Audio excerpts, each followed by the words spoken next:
Panginoon, maraming salamat po sa pagkakataon na naman ito na binigay niyo sa amin na kami ay makapakinig ng inyong mga salita. Indeed, O Lord, isa itong napakalaking biyaya, napakalaking pribilehyo para sa amin. Dahil ang salita mo ay nagbibigay ng buhay sa aming lahat. Kaya alam namin na ngayong umagang ito, mabibigyan na naman kami, mabubuhayan na naman kami, Panginoon. Magkakaroon na naman ng refreshing ang aming mga kaluluwa. Salamat, Panginoon, sa pagkakataon na ito. And as for me, your servant, itago niyo po ako. Ako po ay inyong instrumento lamang na magbabahagi ngayong umagang ito at naway ang puso at isipan ng bawat isa ay maging handa na tumanggap at gawin anuman po ang mga matututunan namin ngayong araw na ito. In Jesus' name, amen and amen. Ayan, praise the Lord. So let's start. And ngayong umaga po ay ating pong pag-aaralan ano nga ba ang future natin, di ba? Mayroon ba tayong hinihintay? Ano po ang sinasabi ng salita ng Panginoon na hinihintay natin at ano ang dapat nating gawin habang tayo ay naghihintay? So, makiisa po kayo sa akin na magbukas po sa Matthew chapter 24 kung tayo po ay may mga Bibles. At kung wala naman po ay tayo po ay tumingin sa screen at i-project po ng ating mga kapatiran ang ating babasahin. Let's start from verse 1. Sabi niya po dito, Jesus left the temple and was walking away when his disciples came up to him to call his attention to its buildings. Next verse, "Do you see all these things?" he asked. "I tell you the truth, not one stone here will be left on another, everyone will be thrown down." So, ito po, mababasa po natin, nakalagay po dito, kasama po ni Jesus ang kanyang mga disciples na naglalakad po sa Jerusalem. At sabi po ng Panginoong Jesus sa kanila, tignan nyo lahat itong mga nagtataasan na mga naglalakihan na mga bato at sa Jerusalem po mga kapatid, may mga nagtataasan po ng mga buildings. Pero anong sabi po ng Panginoong Jesus? Sabi niya po dito, "I tell you the truth, not one stone here will be left on another." Darating po ang araw mga kapatid, everyone will be thrown down, sabi niya po dito. Darating po ang araw mga kapatid na ang lahat po ng nakikita natin, lahat daw po sabi ng Panginoong Jesus, lahat ng nakikita nila, yung mga gusali, lahat yung mga bato na nakita ni Jesus at ang kanyang mga disipulos, darating ang araw na lahat yun ay mawawala, matutumba. No? And then, tumalon po tayo, mag-jump po tayo sa verse 30. Sa verse 30, sabi po niya dito, "At that time, the sign of the Son of Man will appear in the sky, and all the nations of the earth will mourn. They will see the Son of Man coming on the clouds of the sky with power and great glory." Yan. Ito po mga kapatid, bilang mga nananampalataya, ito po ang ating hinihintay. Ito po ang ito po yung excited po tayo. Exciting na hinihintay po natin na mangyayari. Meron pong tinatawag sa Bible, may sinasabi po dito mga kapatid na muling pagbabalik ng ating Panginoong Jesus. At sabi niya, at that time, sabi niya dito, at that time the sign of the Son of Man will appear in the sky, and all the nations of the earth will mourn. They will see the Son of Man coming on the clouds of the sky with power and great glory. Alam niyo po mga kapatid, napaka-encouraging po ng verse na ito dahil kahit pala nasaan po tayo, makikita po natin ito na mangyayari. So, ngayon, nandito po ako sa Japan, yung ibang mga kapatiran, nandun po sila sa Hong Kong, yung iba nasa Canada. Kayo po na mga nandyan sa Pilipinas, alam niyo po mga kapatid, napaka-encouraging nito na malaman na kahit pala nasa loob tayo ng piitan, makikita rin po natin ang Panginoong Jesus. Amen? Hallelujah! Ituloy po natin na basahin. Sabi niya sa verse 31, "And He will send His angels with a loud trumpet call, and they will gather His elect from the four winds, from one end of the heavens to the other." Sabi niya dyan, no? Sabi niya dyan, kahit na nasaan tayo, And He will send His angels with a loud trumpet call, and they will gather. Titipunin po tayo, titipunin daw ng kanyang mga angheles. Sino? His elect from the four winds. Kahit nasa ang sulok tayo, north, east, south, west ng mundo, kokolektahin po tayo ng mga angheles po ng ating Panginoong Jesus.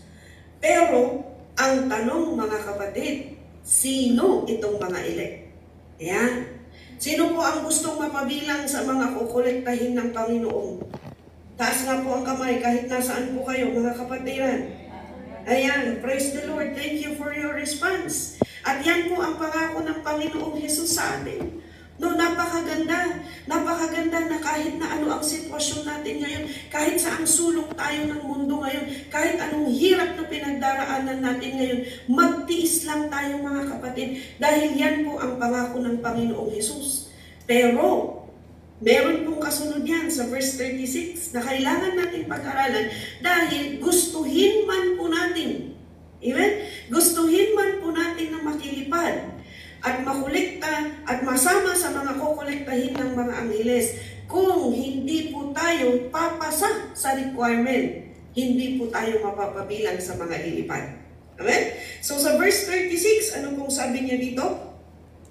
No one knows about that day or hour, not even the angels in heaven, nor the Son, but only the Father. Ito po ang pag-iingatan po natin, no? Habang tayo ay naghihintay at habang tayo ay patuloy na nagsisilbi sa Panginoon, kailangan maging maingat tayo. Dahil sabi niya dito, walang nakakaalam sa araw o oras. Kaya wag po tayong magpapaloko. Marami po ngayon ang mga false prophets, huwarang propeta na tinatawag, na nagpapahayag na sila raw ang ating, siya raw si Jesus, o kaya ay siniset na nila ang araw na meron po yung time dito noon sa Japan, ngayon 2024 daw na January na ano yun, sasabog daw ang Mount Fuji at yun na daw yung end of the world. Sabi namin, wala namang nangyari.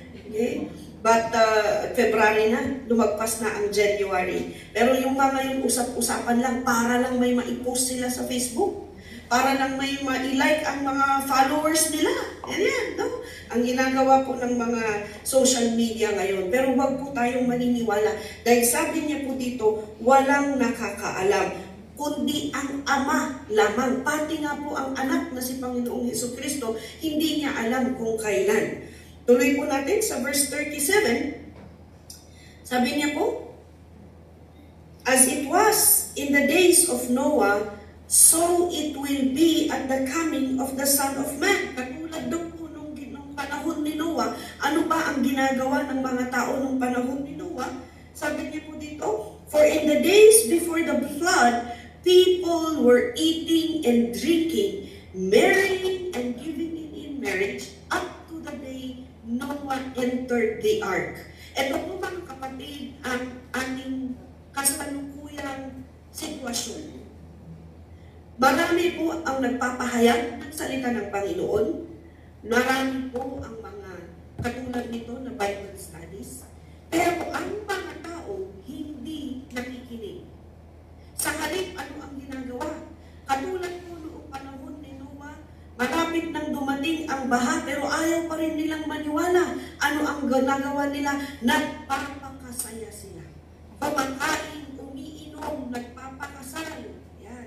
Yan po, yung mga kagustuhan ng laman, yun po ang ginagawa ng tao. At makikita natin mga kapatid, wala pong pinag-iba sa panahon ngayon.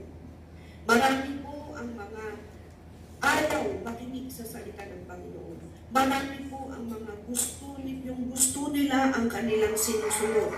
Marami po ang gusto nila, gusto ko yung dito lang ako, bakit ba ako makaaksaya ng oras ko dyan na makikinig ng salita ng Panginoon? Naku mga kapatid, ito ang tatandaan natin, wala pa pong pagsisisi na nauna. Lahat po ng pagsisisi nasa huli. At sana habang naririnig po natin itong mga salita ng Panginoon na ito, mag-respond na po tayo positively, nasunod na po tayo, makinig tayo, at magkaroon tayo. It is our prayer, ito po ang aming panalangin na ang bawat isa sa atin ay magkaroon ng pananampalataya na ang mga naririnig natin ng salita ng Panginoon ay paniniwalaan natin at tayo po ay susunod sa kung ano ito na napag-aaralan natin. At nababasa, nakikita naman po natin mga kapatid na hindi po ito kasulatan lamang ng tao, kundi ito'y Biblia na sinulat sa pamamagitan ng kapangyarihan ng banal na Espiritu. Yan. And so, verse 39, sabi niya dito, kung itutuloy natin, and they knew nothing about what would happen until the flood came and took them all away, sabi niya. And they knew nothing about what would happen until the flood came and took them all away. That is how it will be at the coming of the Son of Man.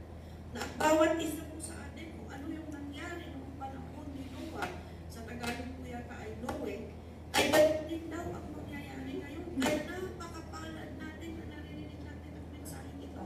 Yung iba sa atin marahil ay narinig na natin noon ang mensahe na ito, pero hindi po yun ang importante dahil minsan ang tao nakakalimot.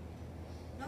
Kaya napakaganda na mapaalalahanan po tayo na sabi niyo po dito, that is how it will be at the coming of the Son of Man. Huwag po natin hintayin na katulad ng mga panahon ni Noah na nung dumating na nung baha tsaka sila sumisigaw na Noah, Noah, papasukin mo kami. Darating po ang araw, darating din po ang ating Panginoong Jesus at kapag nakunak, nakolekta na lahat noong mga kalagdagan na sumama sa Kanya at kapag naisarado na ang pintuan, wala na po tayong magagawa kahit magsisistroke at nanumpay pinto at tayo magsisi tayo at kahit umiyak po tayo, wala na po tayong magagawa. Kaya mga kapatid, naririnig natin itong mensahe na ito ngayon dahil ngayon po ang araw na binigay ng Panginoon. Marinig natin ang mensahe na ito at magseryoso po tayo sa relasyon po natin sa Panginoong Hesus. Amen? Dahil wala po, ulitin ko po, walang pagsisisi na nasa umpisa. Lahat ay nasa hulihan. Pagpatuloy po natin, sabi niya sa verse 40 hanggang 41. 40 hanggang 41, sabi niya dito, 2 men will be in the field, and one will be taken, and the other left. In verse 41, 2 women will be grinding with a hand mill, one will be taken, and the other left. Ayan. Sabi niya po dito, may dalawang lalaki, no? Magkasama. 2 men will be in the field, nagtatrabaho silang pareho, nasa bukid sila. Ang isa ay kukunin ng mga angheles na katulad ng binasa natin, yung isa ay mahuhuli. So verse 41, may dalawang babae na nagbabayo, no? Nagbabayo sila ng bigas, kung ano man ang pinabayo nila. At anong sabi niya dyan, ang isa ay kukunin ng mga angheles, ang isa ay maiiwan. Dito, anong maiintindihan natin dito mga kapatid? Ang salvation po or ang kaligtasan po natin lahat ay individual o nakadepende po sa personal na relationship natin sa Panginoon. Naalala ko po noon, at ako'y nagpapasalamat na ako ay hinuli ng Panginoon dahil ako rin po noon ay kapag may nagyaya sa akin na magsimba or umattend ng ganito na gawain ng Panginoon, ang sinasabi ko, sige, di bali at pupunta ka naman, ipag-pray mo na lang ako. Oh, di ba? Isama mo na lang ako sa panalangin. Ayan. Ikaw na lang ang pumunta at ituro mo sa akin kung ano ang natutunan mo. Ganon din ako noon mag-isip. Kaya ako'y nagpapasalamat na may mga nagtiyaga, na mga pastor din na nagpahayag ng salita ng Panginoon sa amin dito sa Japan. At yan, na naintindihan ko na hindi pala pwede, mga kapatid, hindi pala pwede na sabihin mo sa kasamahan mo na, sige, ikaw ang umattend, ipanalangin mo ako doon para maligtas tayong dalawa. Hindi pwede. Kailangan tayo mismo ang makipagrelasyon sa Panginoon. No? Tayo mismo ang makikipagrelasyon sa Panginoon. Dahil sabi niya dyan, kahit nga magkasama pa sila, naiwan pa rin yung isa. No? Yun ang unang matututunan natin na hindi pwede na pinapasabay na lang natin yung salvation natin sa iba. Hindi pwede na, sige, ipanalangin mo na lang ako. Kailangan tayo rin, kapatid, manalangin tayo. No? Ang pangalawa naman na matututunan natin dito, hindi porke na lagi kayong magkasama rin na nagsisimba ay dahil mainit yung pananampalataya ng kasama mo, ay ibig sabihin mainit na rin sa'yo. No? Kailangan na i-check natin, kailangan na i-confirma natin, no? Na ang bawat isa sa atin, meron talaga tayong personal na relationship at nag-iinit na pananampalataya sa Panginoon. Dahil napakahirap po kung yung kasama natin ay mailigtas at tayo ay maiwan. Makikita natin dito mga kapatid na hindi pwede ang maging kampante. Huwag po tayong magiging kampante sa ating salvation. Lagi nating iisipin na maaaring maiwan tayo. Kaya kailangan lagi tayong nagsisikap na matutunan ang salita ng Panginoon at hindi lang matututunan, gawin po natin ang salita ng Panginoon. Ayan. Ituloy po natin sa verse 42. Sabi niya po dito, sa verse 42, "Therefore keep watch, because you do not know on what day your Lord will come." Yan, inulit po niya na sabihin na mag-iingat ka. But yun, thank you, sa verse 43 po.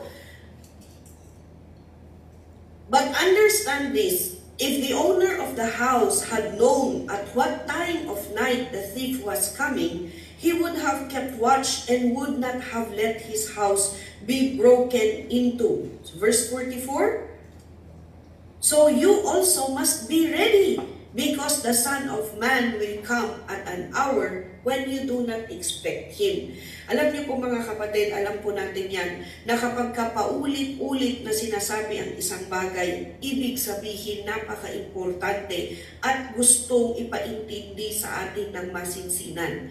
Kaya dito, inulit na naman po na sinabi, parehong chapter, pero sinabi po ulit na kailangan mag-ingat tayo at maging handa dahil walang nakakaalam sa pagdating, sa oras na pagdating ng Panginoong Hesus. Katulad po, inihalin tulad po dito sa isang magnanakaw.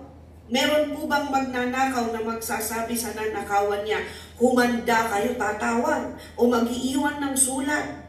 Kasi hindi niya naman alam yung number doon sa bahay na nanakawan niya at mag-iiwan siya ng sulat o ng notice doon na sasabihin niya na humanda kayo, ihanda niyo lahat ng mga mahahalagang bagay at papasukin namin ang bahay ninyo at nanakawan namin kayo ngayong gabi. Meron po bang magnanakaw na ganun? Hindi po ba't wala? No? Pupunta ang magnanakaw, papasukin ang bahay sa araw o sa oras na hindi ini-expect ng mga tao na nakatira sa bahay na yun. Kaya it's either sa kalagitnaan ng araw na wala talagang tao, na walang tao sa loob ng bahay, o sa gabi na habang tulog ang mga tao, susurpresa ang magnanakaw at magnanakaw. Ganun po inihalin tulad ang pagdating ng Panginoong Hesus. Walang warning. Maihahalin tulad din po natin ito sa kung kailan lamang ilang taon ang lumipas na COVID-19. No? Wala pong nakakaalam, bigla na lang dumating ang COVID. Bigla na lang dumating ang COVID, walang warning. At biglang ang daming taong namatay. You see? Ang dami, parang hindi po, wala pong exempted. Bata, matanda, or nasa youth pa lang, or kalagitnaan ng kanilang edad, wala pong na-spare. Na wala pong pinili ang kamatayan ng mga panahon na yun. Bigla na lang pong dumating ang COVID-19. At hanggang ngayon po dito sa Japan, hindi ko po alam sa ibang lugar, pero kahit po dito, patuloy pa rin po ang mga nagpa-positive. Walang kamalay-malay, ngayong araw na to, okay naman, kinabukasan, biglang nagkaroon ng lagnat. No? Tapos lumala ang sitwasyon na ospital, hindi na nakalabas ng buhay. So parang ganun din po ang pagdating ng Panginoong Hesus. Hindi po natin alam kung kailan. Kaya sabi niya dyan, maghanda tayo. So anong klaseng paghahanda ang gagawin natin? Yan na po ang mga susunod na verse sa verse 45. No? Sabi niya po dito, "Who then is the faithful and wise servant whom the master has put in charge of the servants in his household to give them their food at the proper time. So dito po inihalin tulad, sino yung mga elect? Sino yung mga susunduin ng Panginoong Hesus? Yun po itong mga inihalin tulad sa isang tapat na servant, tapat na nagsisilbi. Na ano ang tungkulin niya? Meron siyang tungkulin na pinapagawa ng kanyang master, ng kanyang amo. At dito po mga kapatid, kailangan maintindihan natin, tayo po yung servant, tayo po yung mga nagsisilbi, at ang master natin ay ang Panginoong Hesus. Kaya ang una-una kailangan nating gawin habang tayo ay naghihintay sa muling pagdating ng Panginoon, magsilbi po tayo sa Kanya. Maging servant po tayo. Magkaroon po tayo ng puso ng isang servant na magsilbi sa ating Panginoon. At tanggapin natin siya bilang ating master. No? Ang bilang master po mga kapatid, anong ibig sabihin ng master? Hindi yung gusto natin, kundi yung gusto niya ang nasusunod. Verse 46, anong sabi niya dito? Verse 46,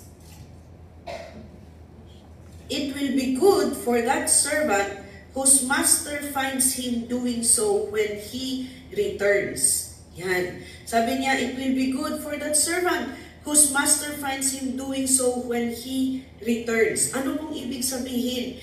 Tayo po ngayon bilang nakakarinig ng salita ng Panginoon, napakahalaga na hindi yung pag narinig natin, okay, gagawin natin. Tapos pagkalipas ng ilang araw, 2 araw, 3 araw, titigil tayo. Napaka-importante po na parte ng ating salvation na una, yung sinabi po kanina na huwag po tayong maging kampante. Let us not be complacent. That's the first letter C. At pangalawa po, we should have continuity. No? Kailangan po na nagpapatuloy po tayo. Hindi pwede na susuko tayo. Dahil anong sabi niya dyan? Kaya na sino ang faithful servant? Sino ang matatawag na faithful na babalikan ng Panginoon? Yung daratnan niya na nagpapatuloy. Kaya mga kapatid, tayong lahat po, nasaan man po tayo, nandyan ka man dyan, ano man pong district jail or regional jail na nasa ka, municipal jail, kapatid, sabihin mo nga sa katabi mo, hindi tayo titigil. Ayan, praise the Lord. Hindi tayo titigil, magpapatuloy tayo hanggang sa pagdating ni Jesus. Huwag po tayong maiinip, huwag po tayong mabuboard sa mga pinapagawa sa atin ng Panginoon. Huwag nating iisipin na wala naman itong kahihinatnan. Actually, sadya po sa susunod na verse, basahin po natin. Verse 48, sabi niya po dyan, but suppose that servant is wicked and says to himself, my master is staying away a long time. Next verse.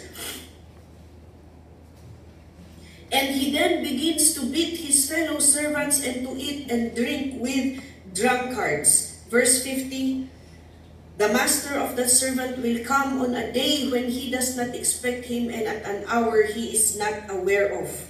And verse 51, he will cut him to pieces and assign him a place with the hypocrites where there will be weeping and gnashing of teeth. Anong nangyari dyan? Yung isa, yung inahinutulad po dyan, na yung kung hindi po tayo magpapatuloy, katulad po nung sinabi sa verse 50 kanina, na yung sabi niya sa isip niya, matagal pa na darating ang aking amo. I'm sorry, sa verse 49, 48 pala. No? Nasabi niya dyan na, but suppose that servant is wicked and says to himself, my master is staying away a long time. Baka mamaya sabihin natin, no? In another verse nakasulat din po, in somewhere in the scripture na, minsan iniisip natin, ang tagal-tagal ko nang nag-a-attend ng Bible study. Mga lang beses ko nang narinig na darating ang Panginoong Hesus, hanggang ngayon, wala pa naman. Itigil ko muna. Magpatuloy na lang ulit ako next month or next week. Or sa makalawa, hindi natin alam kapatid kung mamaya darating na ang Panginoong Hesus. Kaya huwag po tayong magre-relax. Magpapatuloy tayo at magpapatuloy. Amen? Uulitin ko po, kahit nasaan po tayo, alam nyo, napakaganda na mabago ang ating pag-iisip. Mga kapatid, oo, mga kapatid dyan sa piitan, pinagpipray natin ang ating kalayaan, ang inyong kalayaan na makalabas kayo sa piitan. Pero ngayon na narinig natin ito, baguhin natin ang panalangin natin. Panginoon, hindi man ako makalabas dito, naway maging kaaya-aya ako sa inyong mga mata, naway maging kaaya-aya ako sa inyo, na hindi man ako makalabas dito sa inyong pagdating, naway makilipad ako sa inyo. Amen. Baguhin natin ang ating panalangin na, oo, pinapanalangin na makalabas tayo. Pero mas mahalaga po ang makauwi sa kaharian ng ating Panginoong Hesus. Tama po ba? Yes. Kasi kahit na makalaya po tayo, kahit na makalaya tayo sa piitan, pagdating naman ng Panginoon, maiwan tayo, mas matinding paghihirap po yun. Pag hindi tayo makarating o makapasok sa kanyang kaharian.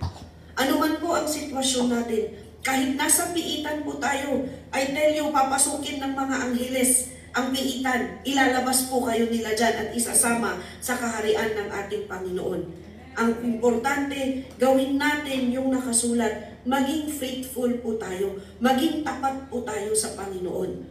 Nakasulat po sa Matthew 7 verse 21, na hindi lahat ng tumatawag sa Panginoon ng Panginoon ay makakapasok sa kanyang kaharian. Sino lang po ang makakapasok? Yung gumagawa ng kanyang mga utos. Yun po ang napakahalaga na kailangan nating gawin. Sa ating paghihintay sa pagbalik ng Panginoong Hesus, mahirap po yung maging kampante tayo na kilala ko naman ang Diyos. Kilala ko siya, umaattend naman ako ng mga gawain. Sigurado makakapasok ako. Hindi po. Kailangan po mabago yung pag-iisip natin. Kailangan na isagawa po natin, i-action po natin lahat ng mga natututunan natin na salita ng Panginoon. Hindi po siya one-time shot na mababago tayo, pero sikapin natin na araw-araw may masunod tayo, 1, 2, 3 utos ng Panginoon. And I tell you mga kapatid, alam ng Panginoon na nagsisikap tayo. Ang importante gawin natin, magsikap po tayo na gawin lahat ng makakaya natin na sumunod sa utos niya. At kapag yon ang nakita ng Panginoon sa atin, matutuwa siya sa atin. Bago pa lumabas, hindi po natin alam kasi kung ano ang mauuna ang desisyon ng korte o ang pagbalik ng Panginoon. Hindi po natin alam. Tama ba? Hindi natin alam. Kasi ang desisyon ng korte may date. Pero ang pagbalik ng Panginoon, wala namang pumpetsa, sabi kanina sa binasa natin. Kaya paghandaan natin, mas paghandaan natin yung pagdating ng Panginoong Hesus. Amen? So, maliban pa doon, isa pong blessing ng ating pong pagsisilbi sa Panginoon ay hindi lang po tayo. Alam ko po na kayo, nakakarinig kayo ng salita ng Panginoon, na napakapalad po ninyo, mga kapatid, dyan sa piitan, dahil kahit na nandyan kayo, nakakarinig kayo ng salita ng Panginoon. At marahil, yung iba sa inyo, may mga pamilya rin kayo sa labas, at habang tumatagal, kung nakailan na kayo na nakaka-attend po ng gawain na ganito, ay marahil pinagpe-pray din nyo, naniniwala kami na pinapanalangin din nyo na sana ang mga kapamilya ninyo makarinig din ng salita ng Panginoon.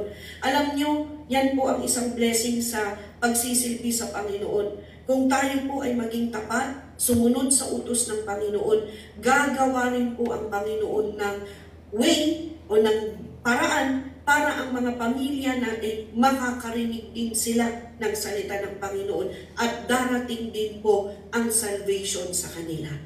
Amen? Alam ko po, narinig po natin ang mensahe ngayon, pare-pareho po tayo. Gusto natin, hindi lang tayo ang susunduin ng Panginoong Hesus, pati rin ang mga kapamilya natin. Kaya, ito ang challenge po na iiwan ko sa bawat isa sa atin, iiwan po ng Panginoon sa atin. Magsikap po tayo na maging faithful, maging tapat sa Kanya, at nang sa ganun, pagdating niya, at pagdating ng mga angheles niya, iipunin lahat ng bawat isa sa mga tapat sa Kanya, magiging kasama tayo. Amen? So, yun po ang ating mensahe ngayong umagang ito. Nais ko pong manalangin tayong lahat. Let us pray. Father God, maraming salamat po sa inyong mensahe ngayong araw na to. Salamat sa pagpapaalala sa amin na ikaw ay darating. Salamat, Panginoon, dahil higit sa anumang regalo, pinakita mo sa amin na ito ang dapat na hinihintay namin at ini-expect at maging excited kami na matanggap na regalo na galing sa inyo. Panginoon, sa amin pong narinig, naway ang bawat isa ay patuloy niyo pong kausapin at inyo pong palaguhin pa ang naitanim na mga salita niyo ngayong umagang ito. Say your words now, Father, in Jesus' name. Amen.